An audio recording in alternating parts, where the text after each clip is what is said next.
So రీసెంట్గా చూసుకున్నట్టయితే YCP నేత మిథున్ రెడ్డి వేల కోట్ల లిక్కర్ స్కామ్లో ఇరుక్కున్నారనమాట. సో అయితే ఏంటంటే దీన్ని సపోర్ట్ చేస్తూ ఇది రాజకీయ కుట్రే అని, సో దీన్ని సపోర్ట్ చేస్తూ వైఎస్ జగన్ ట్వీట్ చేస్తారు. సో దీనిపై మీ ఒపీనియన్ ఏంటి? నా పేరు త్రినాథరావు అండి. వైసీపీ హయాంలో ఏంటంటే 5 సంవత్సరాల్లోనే అతిపెద్ద కుంభకోణంగా ఉన్నటువంటిది ఈ లిక్కర్ స్కామ్ అన్నటువంటిది ఉన్నది మీకు. అతను అధికారంలో ఉన్నప్పుడే అపోజిషన్ పార్టీలో ఉన్నటువంటి వాళ్ళందరూ కూడా ఏంటంటే దీని మీద ఏంటంటే తీవ్రంగా వ్యతిరేకించడం కూడా జరిగింది. అధికారంలో ఉన్నారు కాబట్టి వాళ్ళు ఎవరో కూడా ఏమీ చేయలేకపోయారు మీకు. ఇప్పుడు ఈ రోజు ఏంటంటే మనకు ఒక టిఫిన్ సెక్షన్కి వెళ్ళి మనం టిఫిన్ చేసినా సరే కానీ యూపీఐ ద్వారా కానీ ఏంటంటే పేమెంట్స్ ఇవన్నీ జరుగుతున్నాయి. కానీ ఏంటంటే ఇన్ని వేల కోట్ల రూపాయలు టర్న్ ఓవర్ అయ్యేటువంటి ఈ ఆంధ్రప్రదేశ్లో ఈ లిక్కర్ స్కామ్లో ఎక్కడా కూడా ఏంటంటే ఆన్లైన్ పేమెంట్లు లేకుండా ఓన్లీ క్యాష్ తీసుకోవడం వల్ల ఏంటంటే అక్కడ భారీ అవినీతి అన్నది ఏంటంటే అక్కడ మనకు జరిగిందనమాట. ఉంటే ఎక్కడైతే మనకి అకౌంటబిలిటీ లేదో అక్కడ తప్పనిసరిగా మీకు ఏంటంటే మీకు అవినీతి జరగడానికి ఏంటంటే అవకాశం ఉన్నది మీకు. తర్వాత మన చట్టాలు కూడా ఎలాగున్నాయంటే మనకి అధికారంలో ఉన్నప్పుడు ఏంటంటే ఈ కోర్టులు కానీ ఏమి కూడా ఏంటంటే సుమోటోగా తీసుకొని అప్పుడు అక్కడ అవినీతి జరిగిందన్నప్పుడు ఏంటంటే దాని మీద చర్య తీసుకున్నట్టయితే బాగుండేది. కానీ అధికారంలో ఉన్నప్పుడు ఏంటంటే ఏ ఒక్కరు కూడా సహకరించరు కాబట్టి మనకు తెలియట్లేదు. కొత్తగా గవర్నమెంట్ మారినప్పుడు ఏంటంటే పాత గవర్నమెంట్ ఏ తప్పులు చేసిందో వెతికి తీసినప్పుడు ఏంటంటే అప్పుడు చేసేటువంటి కుంభకోణాలు ఏంటంటే అప్పుడు తెలిస్తే మనం ఒక 5 సంవత్సరాలు 10 సంవత్సరాలు పోయిన తర్వాత జరుగుతుంది మీకు. అప్పటికే జరగవలసినటువంటి డ్యామేజ్ అంతా కూడా మనకు జరిగిపోతుంది. ఇప్పటికైనా సరే కానీ ఎవరైతే స్కామ్లో ఇన్వాల్వ్మెంట్ అవి ఉన్నారో ఎమ్మెల్యేలు అవ్వచ్చు, మినిస్టర్లు అవ్వచ్చు, ఈ దీనికి సంబంధించిన డిస్ట్రిబ్యూటర్స్ అవ్వచ్చు, అలాగే ప్రభుత్వ తాలూకు ఉద్యోగుల తాలూకు ఇన్వాల్వ్మెంట్ లేనిదే మనకి ఏమవ్వదు. మీకు ఏమిటంటే మనకి మొత్తం ఆర్డర్స్ అంతా పే చేసేదంతా కూడా వాళ్ళే కాబట్టి దీంట్లో ఎవరెవరు ఇన్వాల్వ్మెంట్ ఉన్నదో వాళ్ళందరి మీద ఏంటంటే చట్టపరంగా ఏంటంటే చర్యలు తీసుకొని ఇమ్మీడియట్గా ఏంటంటే వాళ్ళు అరెస్ట్ చేసి చట్టం ముందు ఏంటంటే వాళ్ళని వాళ్ళ తాలూకు ఏదైతే తప్పులు చేశారో ఆ ఫైల్ అన్నీ కూడా ఏంటంటే పకడ్బందీగా ఏంటంటే బయటకు రానాక అవకాశం లేకుండా గవర్నమెంట్ ఏంటంటే వాళ్ళందరినీ కూడా ఏంటంటే శిక్షించేలాగా కోర్టు ముందు పెట్టి వాళ్ళకి ఇమీడియట్గా శిక్షలు పడ్డవే కాకుండా వాళ్ళు ఎంతైతే ప్రజాధనాన్ని దోసేశారో ఆ అమౌంట్ అంతా కూడా ఏంటంటే ఇమీడియట్గా ఏంటంటే రికవరీ చేసి అవన్నీ ఏంటంటే ఇప్పుడు ఏదైతే కొత్త పథకాలకి అమౌంట్ లేదని చెప్పి గవర్నమెంట్ ఏంటంటే చూస్తుందో వాటికి అన్నిటికీ కూడా ఉపయోగించడానికి కూడా అది అవసరం అవుతుంది. ఇమీడియట్గా ఏదైతే మనకి అవినీతి ద్వారా ఎవరెవరు మనకి చేశారో వాళ్ళందరి దగ్గర కూడా ఇమీడియట్గా ఏంటంటే వాళ్ళ ఆస్తులన్నీ జప్తు చేసి ఆ అమౌంట్ అంతా కూడా గవర్నమెంట్ ఏంటంటే రిటర్న్ తీసుకోవాల్సింది అలాగని చెప్పి నేను కోరడం కూడా జరుగుతుంది మీకు. అవినీతి అన్నది ఏంటంటే ఎవరు చేసినా కూడా ఏంటంటే ఇమీడియట్గా ఏంటంటే దాని మీద యాక్షన్ తీసుకోవాలండి. ప్రతి గవర్నమెంట్లో ఏంటంటే ఇలా చేసుకుంటా పోతుంటే మరి ఈ ప్రజల సంక్షేమ పథకాలకి డబ్బులు ఎక్కడి నుంచి వస్తాయి మీకు? ఈ సంక్షేమ పథకాలు అన్నీ పక్క పోయి వాళ్ళు ఆడ అవినీతి చేశాడు ఈడ అవినీతి చేశాడు అలాగని దాని మీద ఎంక్వైరీలతో టైం అంతా కూడా వేస్ట్ అయిపోతుంది తర్వాత వచ్చిన ప్రభుత్వానికి. అలా కాకుండా చట్టాల్లో కూడా చాలా మార్పులు వచ్చి అవినీతి ఎక్కడ జరిగినా కూడా ఏంటంటే కోర్టులు కూడా సుమోటోగా తీసుకొని వాటి మీద చర్య తీసుకుంటే కొంతవరకైనా సరే దాన్ని నిర్మూలించడానికి అవకాశం ఉంది మీకు. అయితే మరి ఈ లిక్కర్ స్కామ్లో తర్వాత జగన్మోహన్ రెడ్డి పట్టుబడే అవకాశం ఉందంటారా? అదే ఇప్పుడు ఎంక్వైరీలో ఏంటంటే ఎప్పుడైతే ఎంక్వైరీ చేస్తారో మీకు ఎంక్వైరీలో మీకు ఏమవుతుందంటే కింద ఎక్కడి నుంచి అయితే జరిగిందో వీళ్ళని ఏంటంటే ఎంక్వైరీ చేసుకుంటూ వెళ్ళినప్పుడు అసలు ఉన్నటువంటి వ్యక్తి ఎక్కడో ఉంటాడు మీకు. ఆ వ్యక్తి దగ్గర వెళ్ళబోతే కదా అది జగన్మోహన్ రెడ్డి అవ్వచ్చు లేదంటే ఇంకొకరు అవ్వచ్చు ఎవరైనా సరే కానీ లాస్ట్ ఫైనల్గా మనకి ఈ ఎంక్వైరీలు తేలుతుంది. తేలినప్పుడు ఆఖరి జగన్మోహన్ రెడ్డి గారు అయినా సరే కానీ శిక్షకి ఏంటంటే అతను తప్పించుకోవడానికి అవకాశం లేదు మీకు. ఎవరైనా సరే కానీ తప్పు చేశారంటే వాళ్ళ మీద తప్పనిసరిగా ఏంటంటే శిక్షించాలి. అయితే ఈ రీసెంట్ టైమ్స్లో ఈ వైసీపీ నేత ఎవరైతే ఉన్నారో ప్రధానమైన నాయకుడు పేర్ని నాని ఆయన పరారీలో ఉన్నారంటున్నారు. సో మరి ఆయన్ని ఖచ్చితంగా పోలీసులు పట్టుకుంటారంటారా? తప్పనిసరిగా ఇప్పుడు పరారీలో ఉన్నారంటే తప్పనిసరిగా అతను ఈ కేసులో ఇన్వాల్వ్మెంట్ ఉంటేనే మీకు పరారీలో ఉంటారు, లేకపోతే ఎవరు ఉండరు కదా మీకు. వాళ్ళు ఏంటంటే మనకి కోర్టులు ఏంటంటే మన బెయిల్ తెచ్చుకున్నాక కానీ ఇవన్నీ ఏంటంటే చట్టంలో ఉన్నటువంటి లొసుకులన్నీ ఉపయోగించుకొని వాళ్ళు కొన్ని రోజుల పాటు బయట ఉండి బెయిల్ తెచ్చుకొని తప్పించుకోనకని చూస్తారు మీకు. ఇప్పుడు మనకేంటంటే అతను ఎక్కడికి వెళ్ళిపోయినా సరే కానీ మనకి బోల్డంత టెక్నాలజీ వచ్చేసింది మీకు. అతను ఫోన్ లొకేషన్ పెట్టి లేదంటే అతను ఏంటంటే వేరే కంట్రీస్కి వెళ్ళిపోతారంటే మనకి ఎయిర్పోర్ట్లో కూడా మనకి లుక్అవుట్ నోటీసులు కూడా ఇచ్చారనుకోండి. అతను ఏ కంట్రీ వెళ్ళాడు ఏటన్నది కూడా మనకి ఇమీడియట్గా తెలిసిపోతుంది మనకి. కొన్ని రోజులు అయితే అజ్ఞాతంలో ఉన్నా సరే కానీ ఏదో ఒక టైంలో అతను దొరుకుతాడు.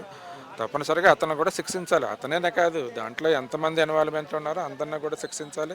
వాళ్ళందరి దగ్గర నుంచి కూడా ఏంటంటే అమౌంట్ ఎట్లా రికవర్ చేయాలి. నమస్కారం అండి. నమస్కారం అండి. సో మరి రీసెంట్గా చూసుకున్నట్టయితే వైసీపీ నేత మిథున్ రెడ్డిని వేల కోట్ల లిక్కర్ స్కామ్లో ఆయన అరెస్ట్ చేశారు. సో దీనిపై మీ ఒపీనియన్ ఏంటి? సో ఆయన ఏంటంటే ఆయన అరెస్ట్ తర్వాత వైఎస్ జగన్ సపోర్ట్ చేస్తూ ఒక ట్వీట్ కూడా చేశారు. సో అసలు దీనిపై మీ ఒపీనియన్ ఏంటి? ఆ స్కాము 3,200 కోట్ల రూపాయల స్కాము. రాష్ట్రంలో అతిపెద్ద స్కామ్ కూడా ఇదే. అంటే జగన్మోహన్ రెడ్డి గారు అప్పుడు ఈడీ కేసుల్లో ఇరుక్కున్న స్కామ్ తర్వాత ఇదే పెద్దది. జగన్మోహన్ రెడ్డి గారు చాలా ఎక్కువ కోట్ల స్కామ్లో అప్పుడు ఇరుక్కుని జైలుకి వెళ్ళారు. ఇప్పుడు రెండోది 3,200 కోట్ల రూపాయల స్కామ్. ఇది చాలా ఘోరాతి ఘోరమైన ప్రజాకంటకమైన ప్రజా జీవితాన్ని అతలాకుతలం చేస్తున్నటువంటి ఈ ఆర్థిక స్కామ్. నిజంగా జగన్మోహన్ రెడ్డి గారి ప్రభుత్వంలో జరిగినటువంటి ఈ స్కాము ప్రజల జీవితాన్ని సర్వనాశనం చేసేటటువంటి స్కామ్ ఇది. పేద ప్రజలు కుర్రవాళ్ళని చదివించుకోవాలన్నా, వాళ్ళకి ఆర్థిక పరిస్థితి బాగోవాలన్నా, మెరుగుపడాలన్నా రాష్ట్రంలో ఆర్థిక వనరులు బాగుండి బిడ్డల చదువులు చదువుకుని ఉద్యోగాలు సంపాదించుకునేటటువంటి వనరులు కావాలన్నా ఇలాంటి స్కాములు జరగకూడదు. కాబట్టి దీన్ని నేనేమంటానంటే ప్రజాకంటక స్కామ్. అంటే ప్రజల జీవితాన్ని అతలాకుతలం చేసేటటువంటి స్కామ్. ప్రజల రక్తాన్ని తాగుతున్నటువంటి రాజకీయ నాయకులు చేస్తున్నటువంటి రాక్షస క్రీడ ఇది. ఇప్పుడు ఈ రోజుల్లో ఒక కుటుంబంలో ఒక ఆడపిల్ల పెళ్లి చేయాలంటే 1,00,000 రూపాయలు అప్పు చేస్తే 100 గజాలు ఉన్న స్థలాన్ని అమ్మేసుకుని దుర్భర జీవితాన్ని అనుభవిస్తున్నటువంటి పేద కుటుంబాలు ఎన్నో ఉన్నాయి. ఇలాంటి స్కాముల వల్ల భారతదేశంలో ఈ ఆర్థిక స్కాముల వల్ల భారతదేశంలో ఉన్నటువంటి పేద కుటుంబాలు అతలాకుతలం అయిపోయి సర్వనాశనం అయిపోయి దుర్భర జీవితాన్ని అనుభవిస్తున్నారు ఇలాంటి నీచ నికృష్ట దుర్మార్గుల వల్ల. కాబట్టి ఇలాంటి స్కామ్ ఎవడు చేసినా వాడిని ఖచ్చితంగా ఎంక్వైరీ చేసి పట్టుకొచ్చి సమాజంలోకి తీసుకొచ్చి నడి సెంటర్లో ఉరి తీస్తే కానీ ఇలాంటి వ్యక్తులకు బుద్ధి రాదు. నిజంగా 3,200 కోట్ల స్కాము.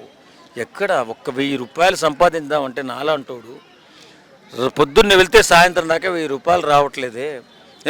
ఒక్కసారి ఎలక్షన్లో నిలబడి వాడికి అవకాశం వచ్చి వాడు ఎమ్మెల్యేగా గెలిస్తే 200 నుంచి 500 కోట్ల రూపాయలకి అధిపతి అయిపోతున్నాడే. ప్రజాసొమ్ముని ఎంత ఘోరంగా ఈ రాజకీయ నాయకులు దోపిడీ చేస్తున్నారో చాలా బాధగా ఉంది. ఎందుకంటే ఇలాంటి వ్యక్తుల వల్ల దేశం సర్వనాశనం అయిపోతుంది, బిడ్డల భవిష్యత్తు నాశనం అయిపోతుంది. కాబట్టి స్కాములు చేసినటువంటి వాళ్ళని ఎంత తేలిగ్గా వదలకూడదు. అది ఎంత గొప్పోడైనా సరే. ఈవేళ మిథున్ రెడ్డి దొరికాడు, జైలుకి వెళ్ళాడు. మెయిన్ సూత్రధారి ఎవడో ఉంటాడు. జగన్మోహన్ రెడ్డి 90% ఉంటాడు. ఖచ్చితంగా ఆ జగన్మోహన్ రెడ్డి విచారించి ఇలాంటి ఆర్థిక నేరస్తుల్ని క్షమించకూడదండి. వాళ్ళకు ఉన్నటువంటి వనరులు అనగా వాళ్ళ ఆస్తులు ఏవైతే ఉన్నాయో వాళ్ళ ఆర్థిక వ్యవస్థను శుభ్రంగా చిన్నాభిన్నం చేసి అది పేద ప్రజలకు పంచాలి. ఇంత దుర్మార్గమైన స్కామ్ వల్ల పేదల ఆరోగ్యానికి సంబంధించి కూడా ఏమి చేయలేకపోతుందో ప్రభుత్వం. ఎందుకంటే డబ్బులు ఉండలేదు. ఇలాంటి ప్రతి ఒక్కరు కూడా రాజకీయ నాయకుడు ఇలాంటి స్కామ్ చేయడం, జైలుకి వెళ్ళడం, రావడం, పతివ్రత కబుర్లు చెప్పడం, మళ్ళీ ఎలక్షన్లో నిలబడడం, వాడేదో పునీతుడిగా మళ్ళీ రావడం, ఇలా దేశ సంపదను దోచుకు తింటున్నటువంటి ఈ పనికిమాలిన రాజకీయ నాయకులు నిజంగా ప్రజా కంటకులు. వీళ్ళని తీవ్రంగా శిక్షించాలా. ఖచ్చితంగా వీళ్ళని తీవ్రంగా శిక్షించాలా. అలా ఇలాంటి దుర్మార్గుల పట్ల ఎవరు కూడా సానుభూతి ప్రకటించకూడదు. ఇవాళ జగన్మోహన్ రెడ్డి 3,200 కోట్ల స్కాములో మిథున్ రెడ్డి అరెస్ట్ అయితే ఆయన ట్వీట్ చేశాడంట. ఏంటి? సపోర్ట్ చేస్తూ ట్వీట్ చేశాడు. అంటే ఏంటి ఇచ్చిన సమాధానం? అంటే ఎంత స్కామ్ అయినా చేయండి, మీరు ఏమైనా చేయండి, నేను అండగా ఉంటా అనే కదా అర్థం. నిజంగా ఇలాంటి వ్యక్తుల్ని ఏం చేయాలి, ఏమనాలి? దుర్మార్గులకు సపోర్ట్ చేస్తూ, దౌర్జన్యాలు చేస్తూ, దుర్మార్గం చేస్తూ, ప్రజానాయకులు అని చెప్పుకుంటూ ఇన్ని వేల కోట్ల రూపాయలు దోపిడీలు చేస్తూ ఉంటే పేద ప్రజల జీవితాలు ఇంకెప్పుడు బాగుపడతాయి? వాళ్ళు ఎలా బాగుపడతారండి? వీళ్ళు కోట్ల రూపాయలకు పడగలెత్తేసి 100 కోట్లు, 1000 కోట్లు, లక్షల కోట్లు దోషేస్తూ ఈ నా కొడుకులు వాళ్ళ కుటుంబాలు అమెరికాల్లో ఇతర దేశాల్లో చదువుకుంటూ వాళ్ళ తరాలు బతికేలాగా ఆస్తులు సంపాదించేసుకుని ప్రజల్ని అట్టడుక్కు నెట్టేసి వాళ్ళ జీవితాలు దుర్భర జీవితాలుగా మార్చేసి కొన్ని సందర్భాల్లో ఆ పేద పిల్లలు దొంగలుగా మారిపోయి చిన్న చోరీగాళ్ళుగా మారిపోయి దుర్భర జీవితాన్ని అనుభవించి ఎలాంటి బ్రతుకు తెరువు లేక నికృష్టమైన సాగు చేస్తున్నారు ఈవేళ ఆత్మహత్యలు చేసుకుని.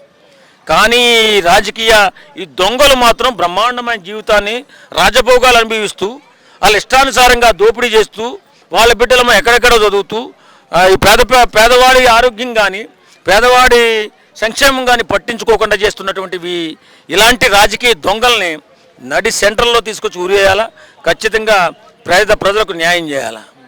సో మరైతే వైసీపీ పార్టీలోనే పేర్ని నాని పరారీలో ఉన్నారంటారు. అంటే ఈ స్కామ్కి ఆయనకి సంబంధం ఉందంటారా? ఆయన ఇప్పుడు పరారీలో ఉన్నారంటే ఆయన కూడా చాలా నంగనాసి మాటలు మాట్లాడాడు, చాలా తప్పుడు మాటలు మాట్లాడాడు.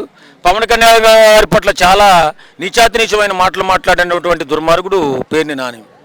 కాబట్టి పేర్ని నాని ఇది ఖచ్చితంగా ఆ జగన్మోహన్ రెడ్డికి అంత సపోర్ట్ చేస్తున్నాడంటే ఖచ్చితంగా ఈ నేస్తం కూడా ఉండుంటుంది. పేర్ని నాని చెప్పడానికి నీతులు తప్ప ఆయన మాట్లాడే మాటలు అసలు రాజకీయాన్ని కలుషితం చేసి భూతు ప్రపంచంగా మార్చడంలో దిట్ట పేర్ని నాని. ఆ దుర్మార్గుడికి ఎందుకు ఉండదు? ఆడు దుర్మార్గుడే కదా, ఆయనకి ఉంటుంది అందులో వాటా. ఖచ్చితంగా పట్టుకొస్తారు పోలీసులు, వదలరేళ్ళు. చిన్న స్కామ్ కాదు కదా, ప్రజా జీవితాన్ని అతలాకుతలం చేసిన స్కామ్ ఇది. 3200 కోట్ల స్కామ్.